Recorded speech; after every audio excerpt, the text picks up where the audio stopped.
प्रस्तुत है जिले में आज कल।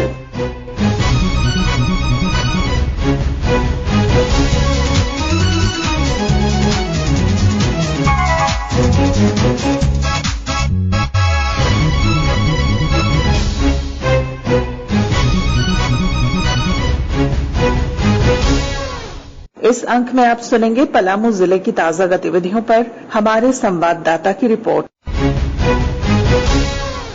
रिपोर्ट के साथ हमारे पलामू संवाददाता। रोशनी का त्योहार दिवाली पर डाल्टनगंज बाजार का कोना कोना आकर्षक लाइटों, दियों एवं फुलझड़ियों से रोशन रहा। शाम ढलने के बाद मां लक्ष्मी एवं मां काली की पूजा अर्चना हुई। मेदिनीनगर की महापौर अरुणा शंकर ने मंगलवार को छठ घाटों का निरीक्षण किया।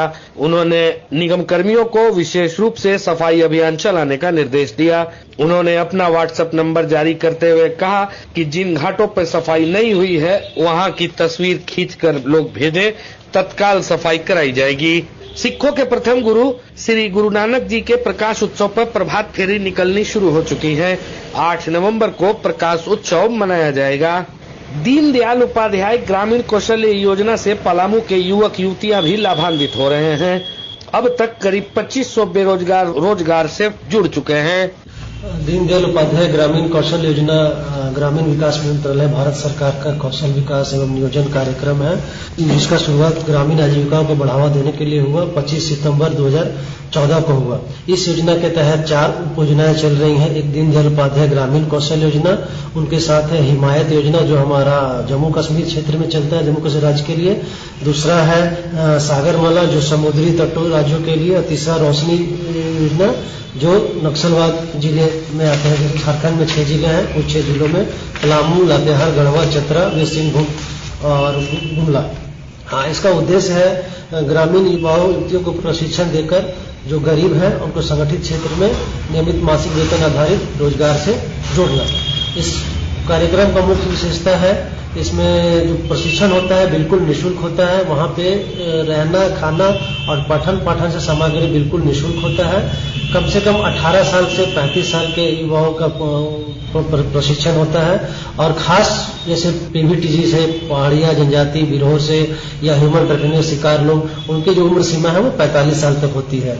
रोजगार लगने के कम से कम उनको ट्रेनिंग एक मिनिमम 3 माह का ट्रेनिंग होता है, मैक्सिमम 9 माह का ट्रेनिंग कंप्लीशन होने के बाद रोजगार लगने के बाद कम से कम साल भर तक हमारे जो ट्रेनिंग देने वाली एजेंसियां हैं, हमारे जेआरपी जो फील्ड में है और सीएलए विलेज लेवल ऑर्गेनाइजेशन है, 1 साल तक उस कैंडिडेट को ट्रैकिंग करती है। क्या है ये योजना, इस पर विस्तार से बता रहे हैं झारखंड लावलीहुड प्रमोशन सोसाइटी के जिला प्रबंधक विपिन चंद्रा। वे बताते हैं कि ये नौकरी युक्त प्रशिक्षण कार्यक्रम है, इसे भारत सरकार चला रही है। संचालन 2013 से हो रहा, जब से जेएसएलपीएस यहाँ पे काम कर रही है। और लगभग 8-9 साल में 2500 के करीब लड़कों को ट्रेन करके उनको रोजगार से जोड़ा जा चुका है, जिसमें से सबसे अधिक अगर देखा जाए तो हमारे छतरपुर, हुसैनाबाद और पाटन, ये 3 प्रखंड सबसे ज्यादा जो 300+ कैंडिडेट को भेजकर उनको रोजगार से जोड़ चुके हैं। इसमें क्या किस तरीके का प्रशिक्षण दिया जाता है? इसमें अलग अलग क्षेत्र में कौशल विकास प्रशिक्षण, जैसे कि आपका मोबाइल रिपेयरिंग हो गया, सीविंग मशीन ऑपरेटर हो गया, असिस्टेंट इलेक्ट्रीशियन हो गया, food and beverage assistant trade का, अलग अलग लॉजिस्टिक सेक्टर, कंस्ट्रक्शन के sector, apparel sector, health care sector के अलग अलग सेक्टर से कैंडिडेट के अपने एलिजिबिलिटी के हिसाब से, अपने मिनिमम एजुकेशन क्वालिफिकेशन के हिसाब से उनको फील्ड से चयन करके उनको हम लोग सेंटर तक मूव करवाते हैं। छात्राएं भी शामिल रहती हैं कि सिर्फ युवतियां दोनों, जो जिनकी उम्र 18 साल कम से कम हो और 35 साल अधिकतम हो और वो पढ़ाई लिखाई छोड़ चुके हो, फुल ड्रॉप आउट। इस प्रशिक्षण कार्यक्रम में पलामू जिले के सबसे ज्यादा छतरपुर प्रखंड से युवक युवतियों ने हिस्सा लिया है। जसप्रीत सिंह, आकाशवाणी समाचार, पलामू। अभी आप सुन रहे थे पलामू जिले की ताजा गतिविधियों पर हमारे संवाददाता की रिपोर्ट पर आधारित कार्यक्रम जिले में आज कल।